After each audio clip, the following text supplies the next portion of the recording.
Howdy, folks. Welcome aboard or welcome back. I get to say that this time because this is Saint Cities by Doc Owen Show number 2.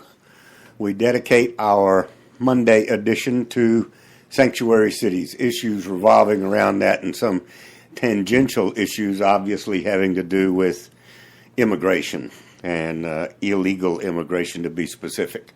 We are all over social media as Doc Owen Show, DOCOWENSHOW, and we are growing our presence with a Facebook page called Saint Cities, SAINT, all caps, cities.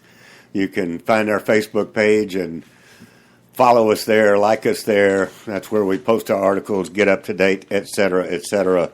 And we are also developing our Doc Owen Show blog, which will contain information eventually on both Saint Cities as well as our Wednesday edition, which is Campus Connection, spelled with a K, K-A-M-P-U-S, Connection. And we've also now set up a Facebook page for Campus Connection, both with a K. That's how we got around the fact that somebody else was using the C-type Campus Connection. So remember, it's with a K. We start this show in the similar manner to what we start the other shows. We're going to kick it off with Miss I'm a Surefire and a little inspirational quotation, and then we'll dive into some other issues. Miss Surefire, take it away. Good evening, folks. And tonight's quote comes from pocketfuel.com. That's P as in Paul, K-T, fuel.com. And it's from a couple that just started their website with inspirational quotes related to the Bible. Tonight's quote comes from the book of Philippians, chapter 4, verses 6 and 7. Do not be anxious about anything, but in every situation, through prayer and petition, with thanksgiving, present your requests to God. And the peace of God, which transcends all understanding, will guard your hearts and minds in Christ Jesus. So basically what it's saying is that prayer is an exchange, engagement, and awareness. Prayer is not just what you can do to fix things, but how you need to transform for things to fix. Yes, got it. It's an internal transformation to allow the work to take place. It's kind of like somebody saying, well, these things aren't changing. Why aren't they changing? And it's like, well, maybe you have to change for it to change. Yeah, that's exactly right. Mm-hmm. I like it. I would suggest to you a little bit of an urge, kind of a nudge type urge, to join us. Find us on Facebook. Find Saint Cities on Facebook. Like it, follow it, tell others about it. And as well as, if you're out there and you think that your hometown would be a good location for a Saint City, as you learn more about it, let us know. You can drop me a line at doc@docowenshow.com or ima@docowenshow.com, right? Yes. Okay. Please do. And or Uncle Bocce, who we expect to hear from in just a little bit. As a result of our very first show, we've already got a couple of communities outside of San Antonio, but within an easy reach for us, that have expressed an interest in what we're doing. And we're definitely going to go out there and do some presentations for them. And if your hometown would like to leverage off of our research and off of what we are putting together as a Saint Cities type, shall we call it, package or presentation that can be delivered by local citizens to your local mayor, city council, whatever form of government you've got going, we would really, really like to hear about that and help grow the Saint Cities movement on a nationwide basis. So be aware, and if you think it's a good idea, let us know, and we certainly will do everything that we possibly can to help. We're going to have a call in a few minutes from Uncle Bocce. He wasn't able to be here, but he's going to call in and give us kind of an update, a report on what he's got going in terms of Saint Cities activities at the grassroots level, we will call it. But I wanted to do it, before we did that, a bit of a recap. Our definition of Saint Cities, it's a sanctuary city, but Saint is an acronym. And sanctuary cities, as they are referred to today in the news and in the vernacular, we refer to as scallywags. And if you think that has a rather derogatory tone to it, you're absolutely correct. You may not know where scallywag came from.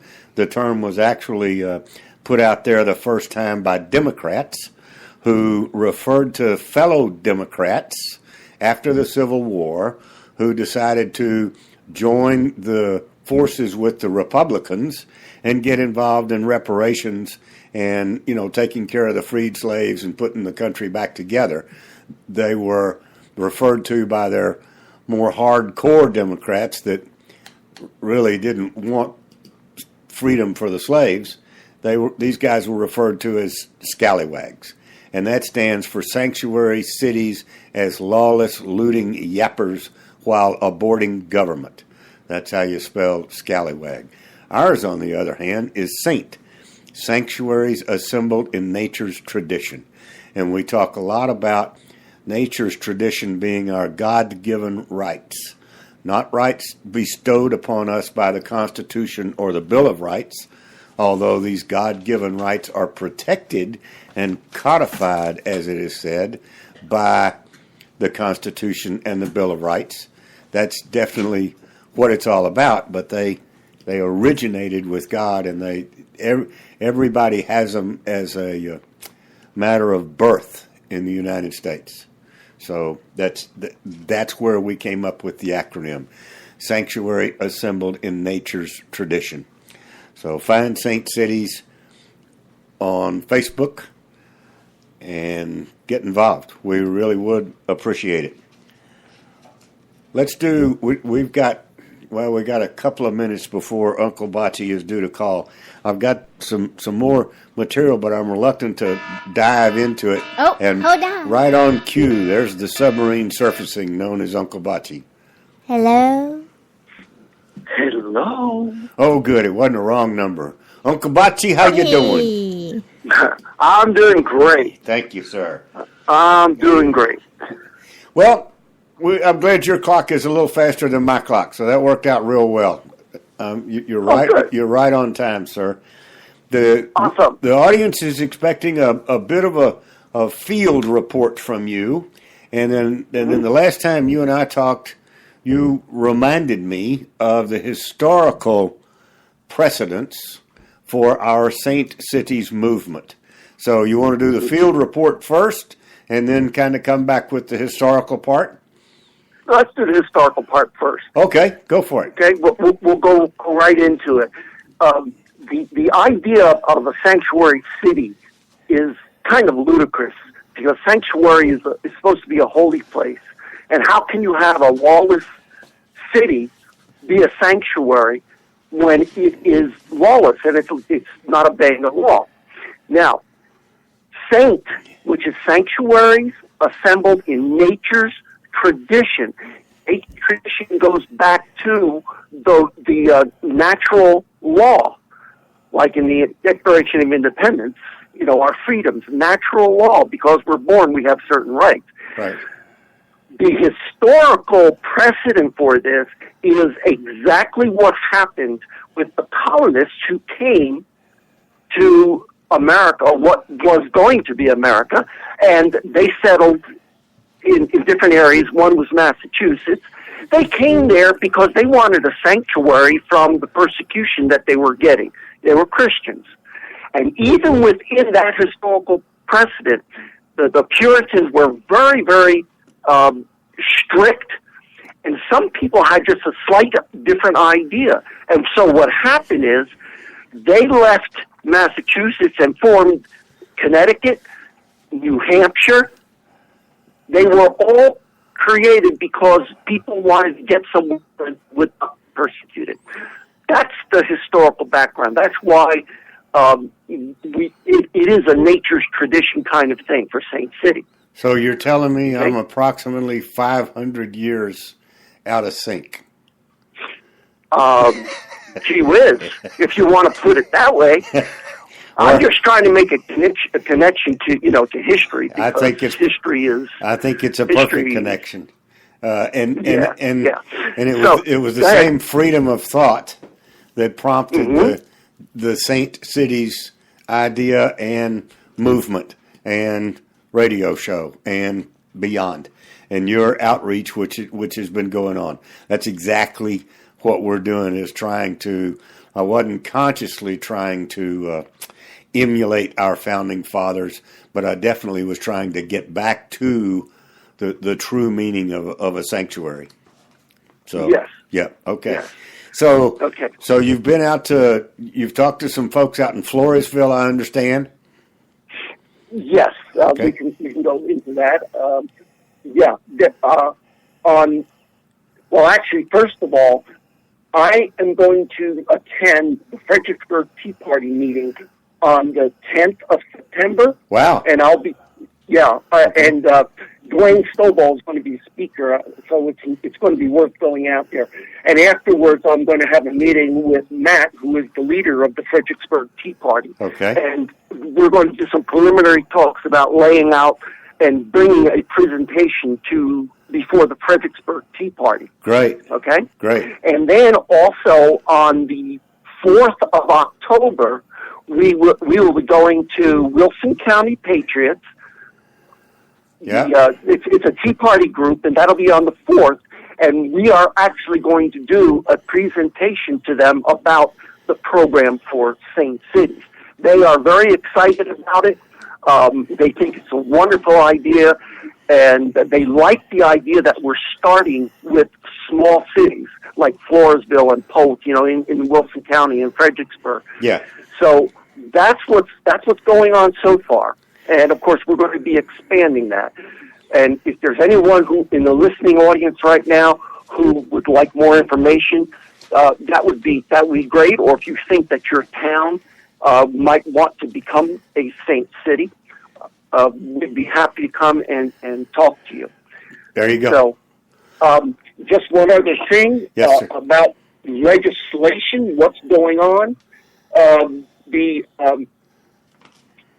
There are two bills in Congress, one in the Senate and one in the House of Representatives, which will amend the Immigration and Nationality Act to increase from 2 years to 5 years the maximum prison term for an alien who re-enters after being denied admission or excluded or deported. Okay. Or removed.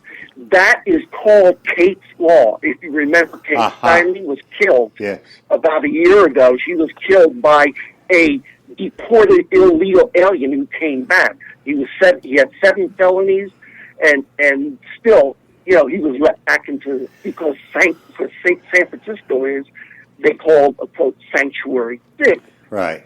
So that's the kind of thing that we want to avoid. The House bill is also called Kate's Law, and it's very similar to that. So it will be establishing mandatory minimums for illegal reentry. So if our if our audience wants to find out more about it, they can Google Kate's Law. Is that what you're saying? Yeah, they can. Right, for exactly. Both the House they can and the Google Senate. Kate's Law. Okay. Yeah. And just an interesting note, in his immigration speech the other day, Donald Trump stood very firmly about blocking funding for sanctuary cities. We're going to get into so that. That's going to be Yes, sir. Pardon me? We're going to get into that tonight. Yep. Okay, good. All righty, well, that's I appreciate that's my report for tonight. All right, sir. We will we'll see you on the radio Thursday night. Yes, sir. All right. Man. Okay. Thank you, you, sir. Uncle Great. Bachi. Bye-bye. No problem. Bye. Bye-bye. All right. So Uncle Bachi's got it going on. He's cranking it up already. Mm-hmm. That's good. Let's take a little 1-minute break. And no, How about 30 seconds? I can deal with 30 seconds. Okay. Let's do a 30-second break, and we'll be right back. Hi, I'm George Foreman. Do you have an idea for a new product or invention? People ask me all the time, George, how do I get my idea in front of companies? How do I get a patent? What do I do next? Do you have the same questions? I'll tell you like I'll tell them all. Call my friends at InventHelp. Call InventHelp today for free information. InventHelp can submit your invention to companies who are interested in receiving new ideas. Call 1-800-352-3127. Again, 1-800-352-3127. A fee-based company.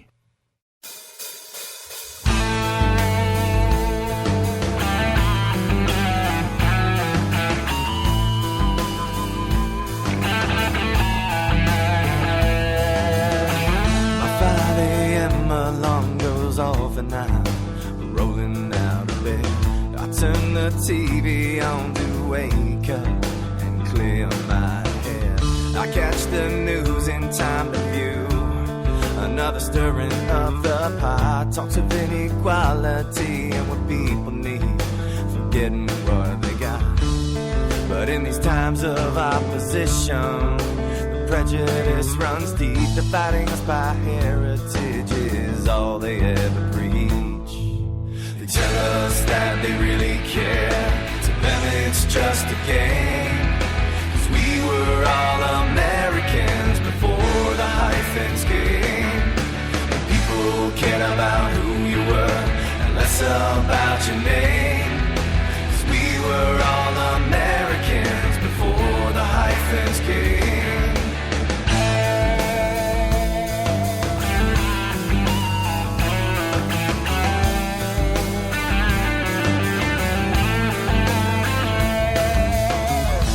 Down along the line, someone had a great idea. Divide us up by heritage and profit from the fear. But growing up a while back, before the racial trends, whether immigrant, white or black, we just called each other friends. And if we spoke an extra language, it was just another way to pledge allegiance to the flag. God bless the USA. They tell us that they really care. To them it's just a game. 'Cause we were all Americans before the hyphens came. And people cared about who you were and less about your name. 'Cause we were all Americans before the hyphens came.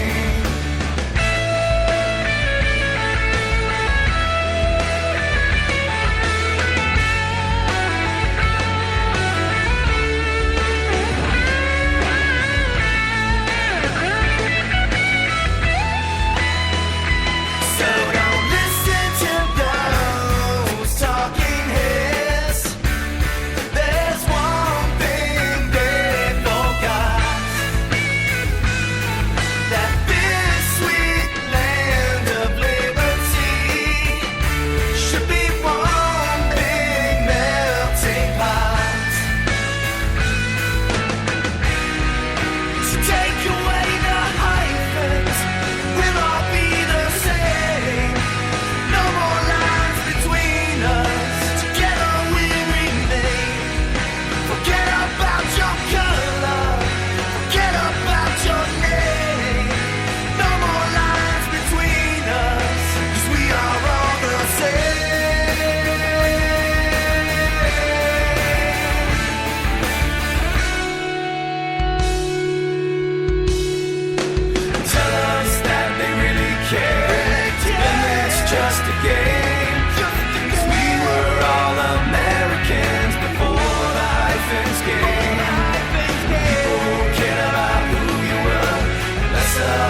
with absolute permission to play the entire song from Madison Rising and the lead singer, a good friend of the Doc Owen Show, Mr. David Bray.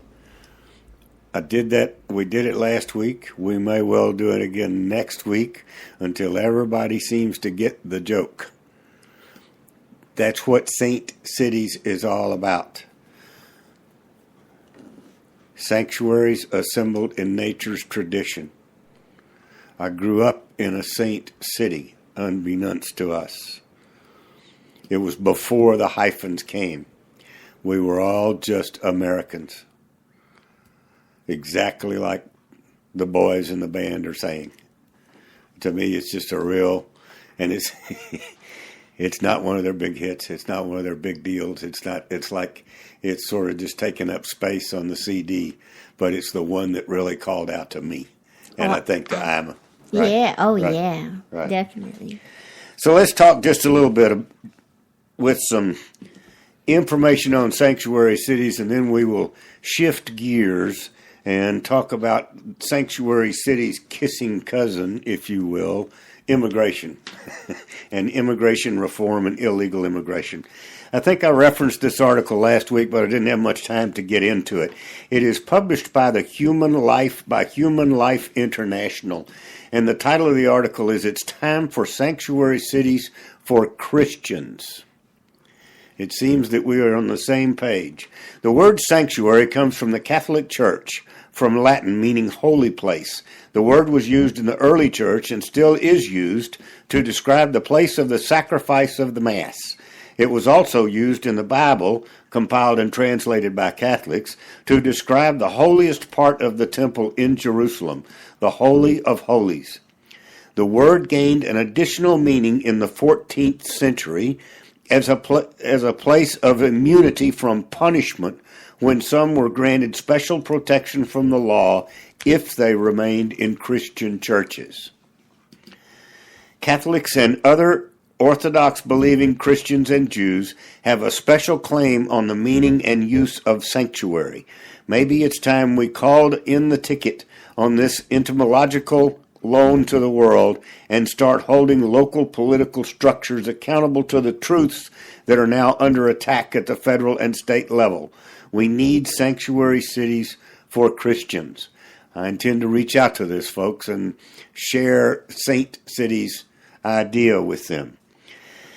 But the article goes on to say, let's set aside the merits of the different sides of the argument and just note the widely accepted progressive precedent that a city has a right to ignore certain federal laws when its leaders see fit, and that they are generally left alone about the matter. And since law in the United States, with some honorable exceptions, is more and more simply an expression of the party in power, there is no reason to expect that faithful Christians and others who hold and defend life and the traditional understanding of marriage and family will receive the same quarter that sanctuary cities give to those in the country illegally. This, of course, is not entirely new. What is new is the aggressiveness of the public authorities and popular culture in making sure that any sign of dissent, for instance on gender ideology, is quashed mercilessly. If you've been aware of this for some time, it is worth noting that there is now little debate from either Christians or those who look forward to the purge of faithful Christians from respectable society and basic American opportunity. In other words, it really is forecast that this would go on in the Bible, and we're living through some of it. It goes on to say, but we do need authentic community. We need places where families can be raised in peace, where parents can trust teachers and administrators at schools not to brainwash their children with the idea that a boy who thinks he is a girl today is suddenly a girl, or that contraception is essential preventive medicine. We need a place where, when the possible, but I believe likely, Federal Education Justice Act is passed, making homeschooling and authentic Christian education illegal, local authorities will tell parents, we are progressive enough to ignore the federal law. You may continue to educate your children in accordance with your beliefs. In other words, these guys are calling out for saint cities, sanctuaries assembled in nature's tradition. And they're not just calling out for it, they're making a very strong case for the fact that it's really going to be necessary in the very near future. They don't see being able to put a stop. And that's the reason Saint Cities by Doc Owen Show exists. Because you won't get anywhere by just saying no. That doesn't work in today's environment. You have to present a powerful alternative with a very good story to tell around that alternative. That's what we are all about. That's what we are attempting to create. And hopefully you will get involved with us and become part of that story. Do you understand what I am telling you? If you are out there or have friends out there, preferably in small towns, because we can get an easier, more friendly welcome of an audience out of a small town. America is extremely concerned about this. Large metropolitan areas, we'll get into it in a little while, have too much to lose in terms of federal money to go down the Saint Cities path. But small town America, let's call them bedroom communities, if you will, or commuter communities to major metropolitan areas. Unfortunately, some of the crime, some of the problems, some of the things that are inherent in today's sanctuary city are beginning to spill over into the outlying areas. And that's where we need to shore ourselves up with saint cities and provide some protection and provide some statement of fact as to you might not want to bring that activity here because we don't condone it. Anyway, that's the direction we're going. Here's another article that says sanctuary cities could be the answer. I think this one's kind of cool. Listen up. It's by Glenn Clark on the federalistpapers.org.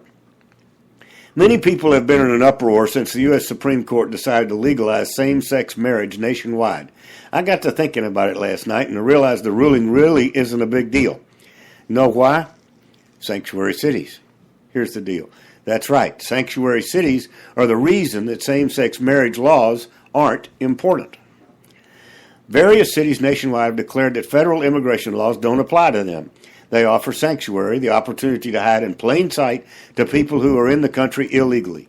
They ignore federal immigration laws to the point that they release criminal aliens into their communities even when they're under detainer from immigration and customs enforcement. So, why not do the same thing with the same-sex marriage law? If you disagree with it, ignore it. Sanctuary cities prove on a daily basis that the Obama administration is okay with people ignoring federal law. The illegals who enter the country every day prove it as well. And if immigration laws are good enough for the President of the United States to ignore, why shouldn't we, the people, do the same thing? Perhaps sanctuary cities could be set up for people who believe in heterosexual marriage only. Same-sex marriage would not be permitted in these sanctuary cities. Sounds like a saint city to me. Mm-hmm. If that works out, perhaps we could move on to setting up sanctuary cities or states where Obamacare is ignored. People could get their old insurance back or go without it if they so choose without fear of penalty from the government. I like his logic. In other words, if the federal government's going to ignore one law, we can do the same thing. This is we're okay with pass your law, that's fine. Mm-hmm. But we're going to opt out, as we say in the trade. I thought it was very cleverly done. This one starts out with, this one is by Leo Holman from World News Daily. It says, no deportation. Sanctuary cities protect 11,800 criminal aliens. Continue to be a festering public safety problem throughout the country, with about 300 identified by ICE as having a policy that is non-cooperative and obstructs immigration enforcement, according to the Center for Immigration Studies, as they reported on Wednesday. We've had one of the scholars from the Center for Immigration Studies, and we will have him back, particularly now that we have a show dedicated, partially sparked by some of the information we continue to get from him. There is an interactive map of where the sanctuary cities are. If you go out to Saint Cities on Facebook, I've posted it out there so you can see where they are across the country. There are 4 entire states that are sanctuaries. The states have declared themselves sanctuaries. California, Connecticut, New Mexico, and Colorado. We'll talk about New Mexico. You'll hear about that here in a minute. Okay, those remain sanctuary states. There are 15 states that have 0 sanctuary cities. I'm not going to read them off, but they're pretty solid. Georgia, Maine, and Wisconsin have only 1 each. But states such as California, Oregon, Iowa, and Washington state have criminal illegals that pick of dozens of cities offering safe haven from deportation. The GOP-controlled Congress, the Republican-controlled Congress, House of Representatives, and Senate, passed on its most recent opportunity to fund federal grants to sanctuary cities. They didn't do it. When it passed the $1.1 trillion omnibus bill that gave, back in December, that gave the Obama administration as much as they wanted until their term was up. And they could have taken the funding out on that, and they did not. Listen to this number. Over the 19-month period from January 1st to 2014 to September 30th, 2015, more than 17,000 detainers were rejected by these jurisdictions. Of these, about 11,800 detainers, or 68%, were issued for illegal immigrants with a criminal record. If you're not familiar, a detainer is the primary tool used by ICE to gain custody of criminal aliens for deportation. Since the Obama administration implemented its new priority enforcement program in July of 2015, we've talked to the local sheriff about that, restricting ICE's use of detainers. The number of rejected detainers has declined, but the number of detainers issued has also declined. So they're playing a game with us there, telling, the numbers have declined. The number of detainers have declined. So the percentage of the sanctuary cities refusing them goes on. Probably the largest sanctuary, well, it'd have to be the largest sanctuary city in the country because it's the largest city in the country, New York City. All right. Mayor de Blasio defended sanctuary cities after an illegal immigrant victim families joined Trump on stage. So when Trump got back from Mexico, he had a big hoopla, rah-rah meeting where he talked very, very tough on immigration reform and continuing to build a wall, and Mexico would pay for it, et cetera, after he came back from meeting with the president of Mexico. Well, Mayor de Blasio took exception to that, did not like what he heard during Donald Trump's immigration speech Monday night. That would be last Monday night. The liberal leader rejected the GOP nominee's characterization of illegal immigrants. Let me tell you why. Have you ever heard me or anybody else tell you to follow the money trail? If you haven't, you have now. In particular, de Blasio disagreed with Trump's plan to cut off funding from sanctuary cities that do not cooperate with immigration and customs enforcement in reporting illegal immigrants. In 2014, de Blasio signed a law that barred ICE, Immigration and Customs Enforcement, from Rikers Island, which is the New York City prison, primary jail, and prevented jails from complying with authorities when they knew they were housing illegal immigrants. So de Blasio's got himself a problem. But de Blasio's the mayor of a city. I don't care how big the city is. They fall below the county, which fall below the state, which falls below the federal government. So he way down the line in terms of how much authority he has actually to operate like he's operating, a sanctuary city. And just for fun, I have what's called a Google Alert, which is an automatic thing that Google does, and you can put keywords in there, and on a daily basis I get an email that tells me what's going on with my keyword interest. One of my keywords, obviously, is sanctuary.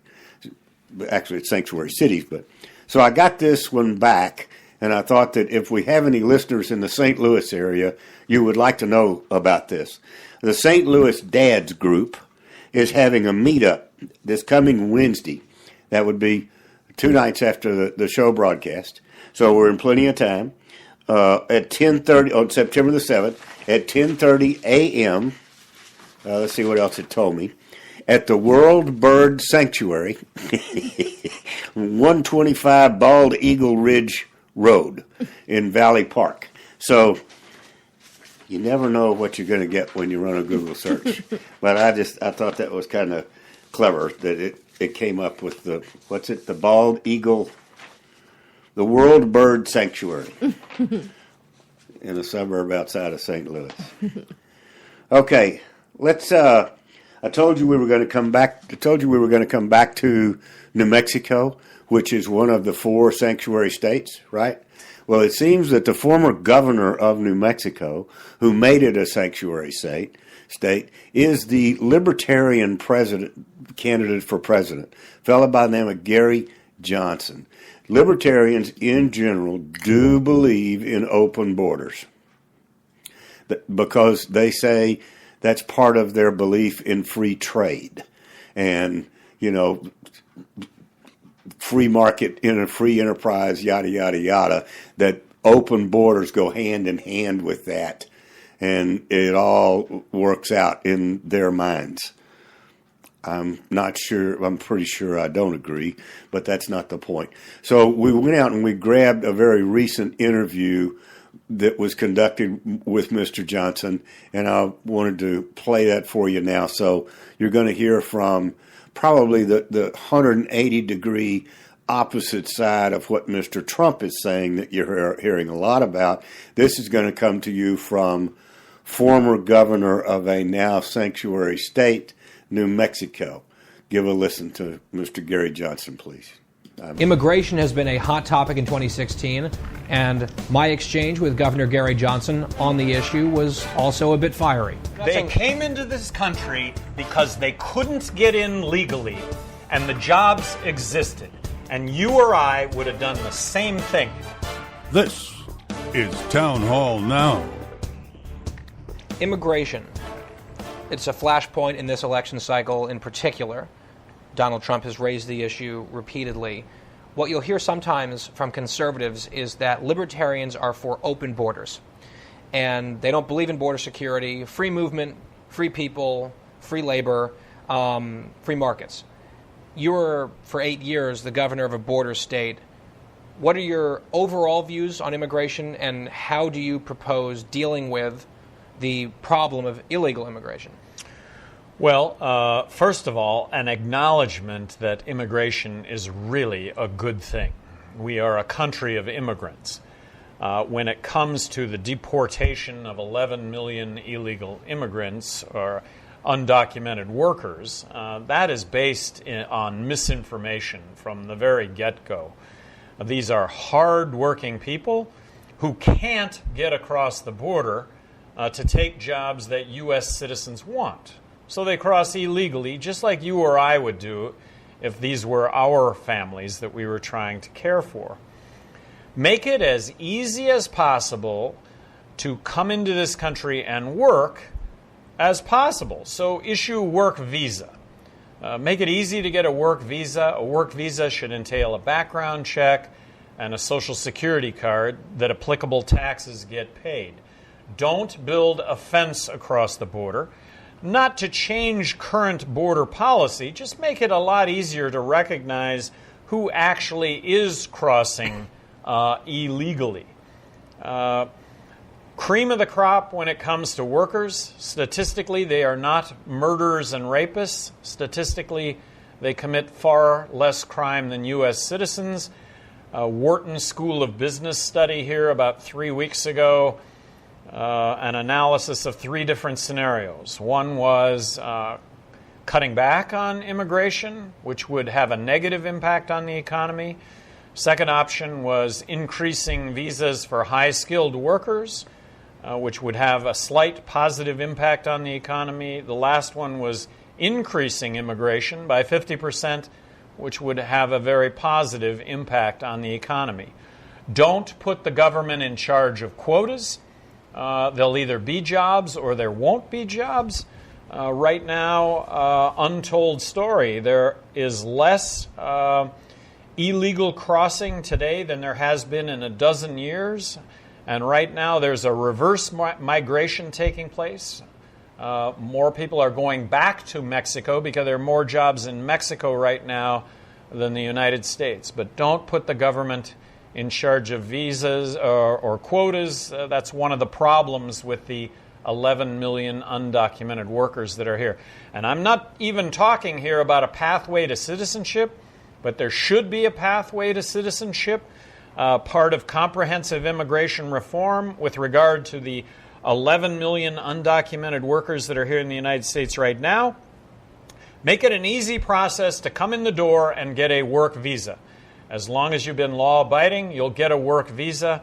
But if we're going to deport 11 million undocumented workers, that is going to result in a real catastrophe, economically and a human catastrophe. Speaking of work visas, you have defended President Obama's executive amnesty action, where he basically decided unilaterally that he was going to issue work visas to millions of adult illegal immigrants who are here in the country. Undocumented, by the way. If you use the term illegal immigrants, that is very incendiary to our Hispanic population here in this country. Why is that? It just is. It just is. Just so that you know. Just so that you know and you don't have to use that term. But isn't the term accurate in the sense that they entered the country, they immigrated to the country illegally, so they are... They came into this country because they couldn't get in legally, and the jobs existed. And you or I would have done the same thing. And we're talking about now, coming from New Mexico, a population with 48% Hispanic, how's the crackdown on 11 million undocumented workers going to work out?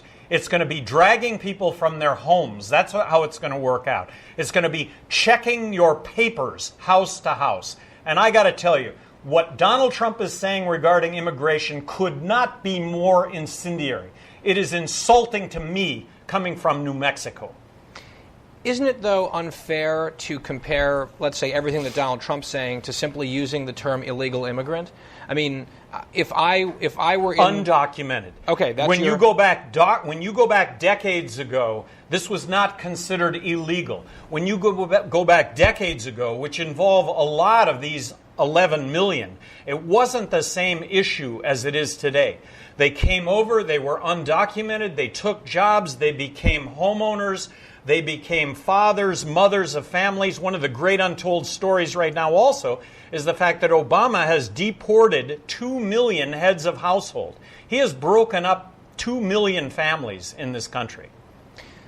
But and we'll move on from this point, but if you enter the country without documentation, is that or is that not an illegal act? Well, you're describing that as something criminal when you go back... It's a pretty simple... The way I asked the question was relatively simple. Is it an illegal act to enter the country in violation of our immigration laws? Technically, yes. Okay. We don't have to parse the rhetoric, and I understand... And just so that you know, when you use that term illegal immigrants, you are upsetting a lot of people by saying that. Just so that you know. Okay, noted.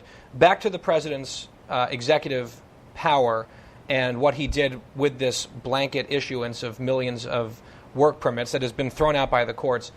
He said on more than 20 occasions that he lacked the constitutional authority to do it, and that he did it.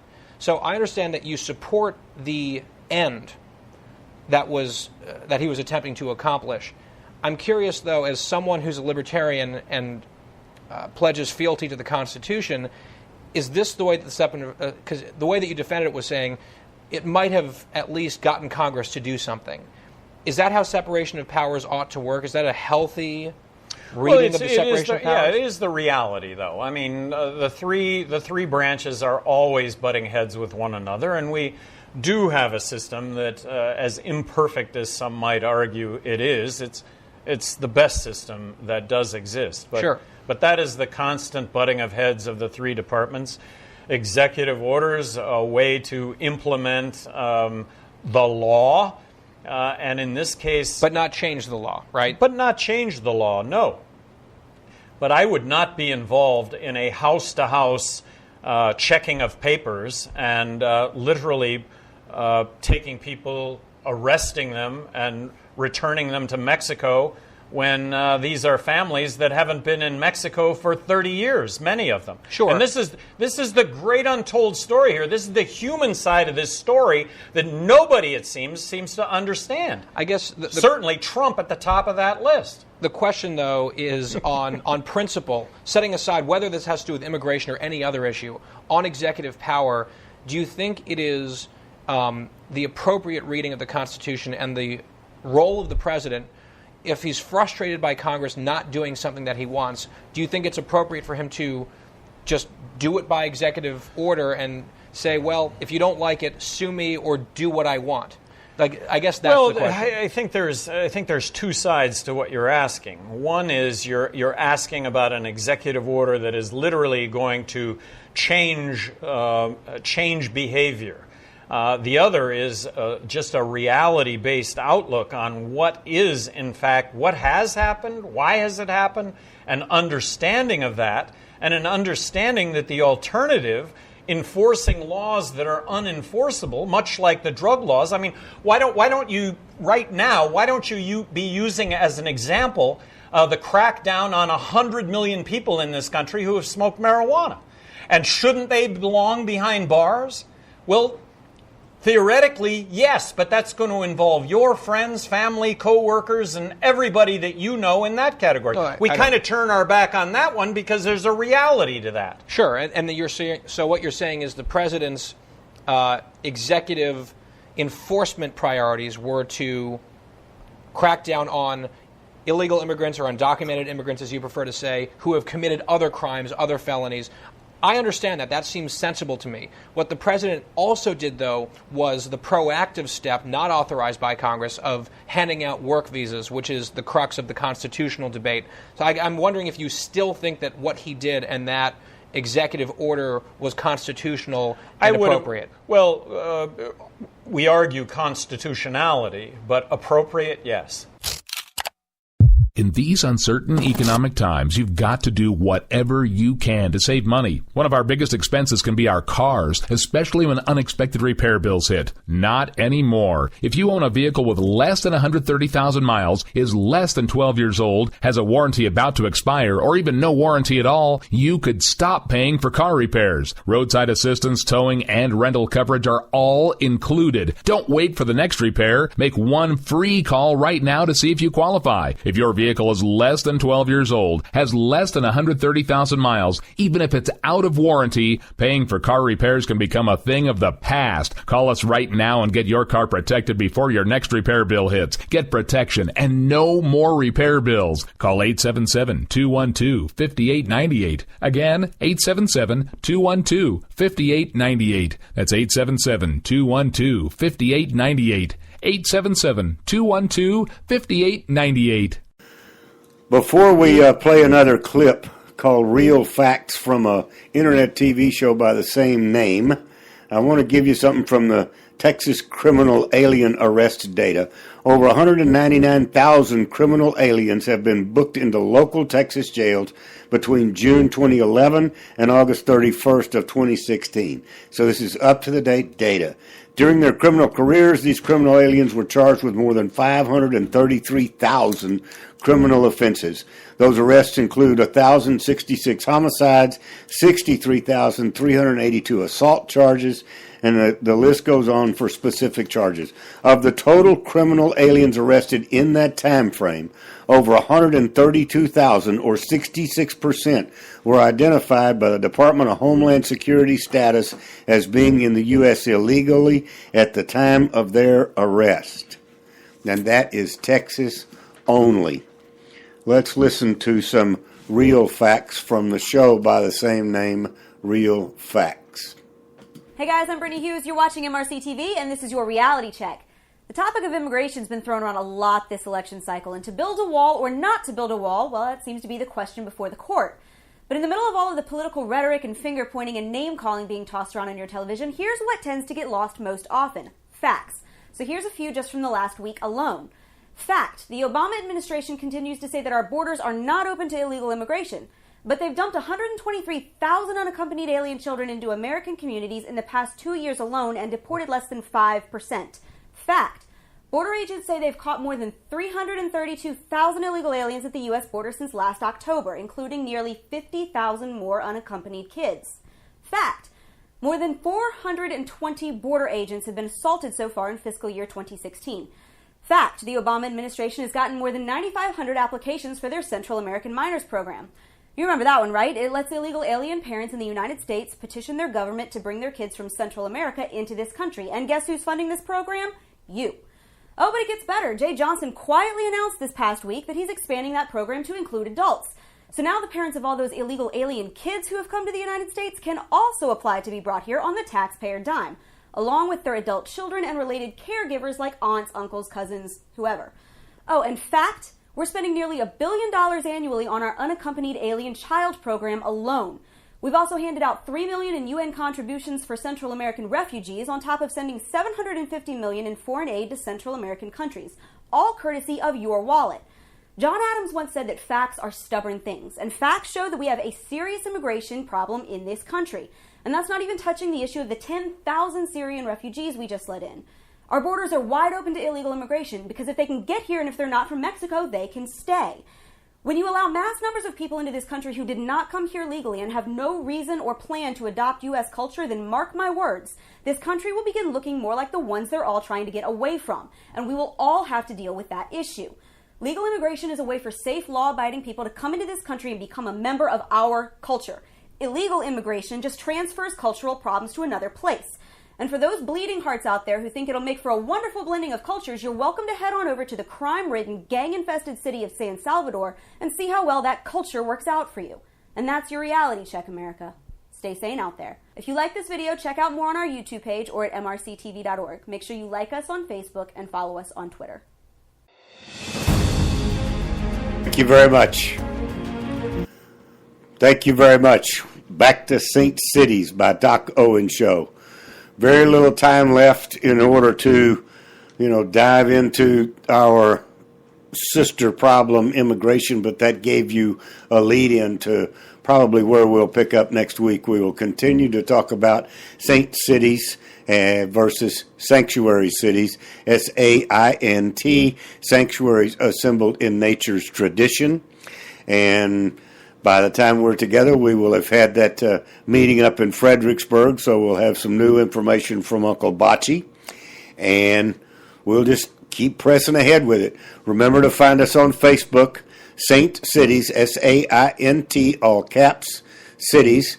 Like us, leave us a note, drop us an email. If you are interested in getting involved, we are more than happy to help you in your hometown become a saint city and kind of avoid the standard meaning of a sanctuary city, which, if you'll recall, we refer to as scallywags. And you really ought to look that term up in Wikipedia. That'll really give you front row. Time to go. You have been listening to the Doc Owen Show. Thank you so much for having us. We really appreciate it. Now go out there this week and take care, pay attention, and God bless. Bye-bye, folks.